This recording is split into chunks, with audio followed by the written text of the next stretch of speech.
उद्योग धंधे कुछ दिन कम चलेंगे तो देश के धन का नुकसान होगा। कोरोना के मारे लोगों को ऑक्सीजन नहीं मिलेगा तो हिंदुस्तान को जन का नुकसान होगा। और पूरी राजनीति तो जनता के नाम पर ही होती है।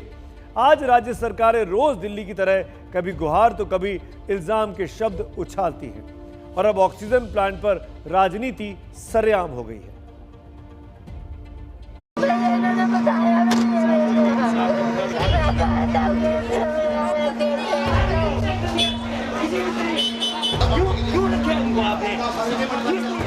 तो इन्होंने पूरी करनी थी, हम तो पैसा देख सकते और कुछ नहीं कर सकते।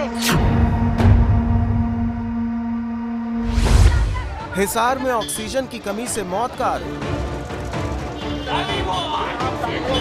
एक हॉस्पिटल में ऑक्सीजन की वजह से 5 पेशेंट एकदम एक्सपायर होते हैं, तो ये सरासर हॉस्पिटल की लापरवाही है। कोविड सेंटर बंद कर देने चाहिए जहाँ 5-5 बंदों की एक साथ कुछ नहीं कर रहे ऑक्सीजन की वजह से। जब पेमेंट लेते तो ऑक्सीजन कौन देगा?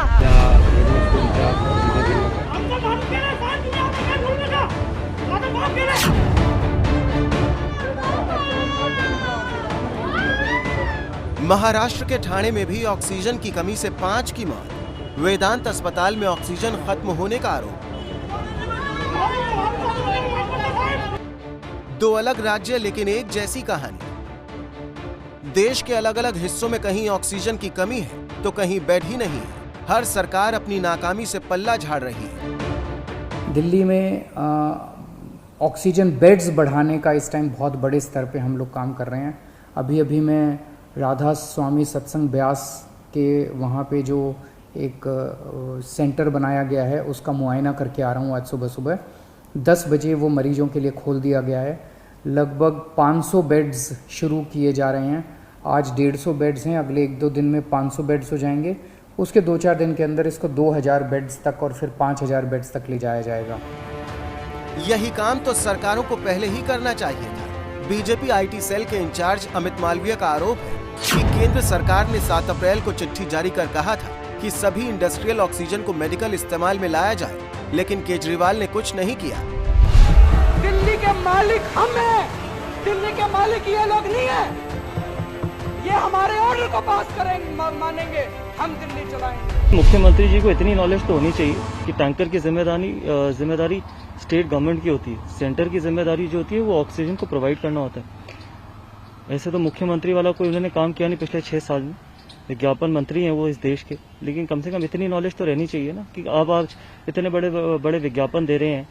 नॉर्मल आदमी जो अपने लिए ऑक्सीजन सिलेंडर नहीं ऑर्गेनाइज कर पा रहा वो आपके लिए टैंकर ऑर्गेनाइज करेगा। पिछले 1 साल में आप एक टैंकर नहीं, ऑक्सीजन तो छोड़िए आपके पास टैंकर भी नहीं है। ये हालत कर दी है आपने दिल्ली की। दिल्ली में बीजेपी आम आदमी पार्टी को घेर रही है तो उत्तर प्रदेश में कांग्रेस बीजेपी को घेर रही है। मुख्यमंत्री जी, आपको शायद मालूम नहीं जमीनी हकीकत क्या है। आज मोदी सरकार की गलत नीतियों के कारण, पूंजीपतियों के तिजोरी भरने के कारण जिस तरह 9000 मैट्रिक टन ऑक्सीजन, रेमडेसिविर की सहित तमाम दवाएं और वैक्सीन बांटी गई 82 देशों में।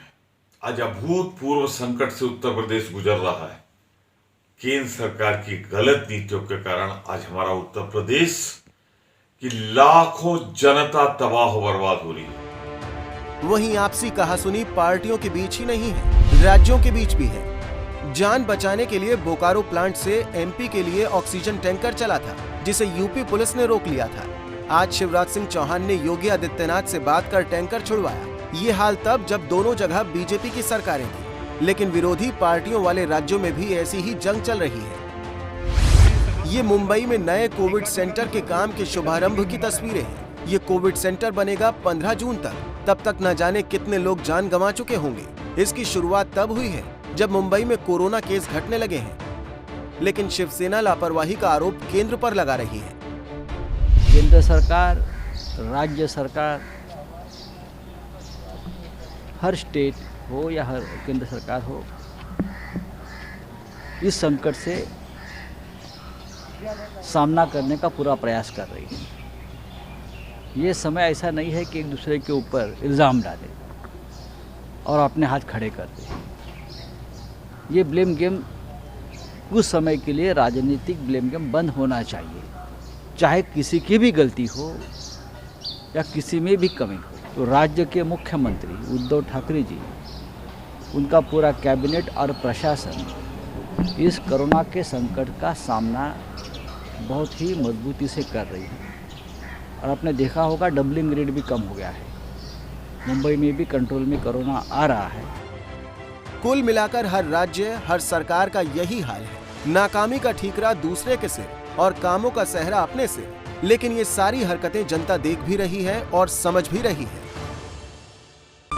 एबीपी न्यूज़ आपको रखे आगे।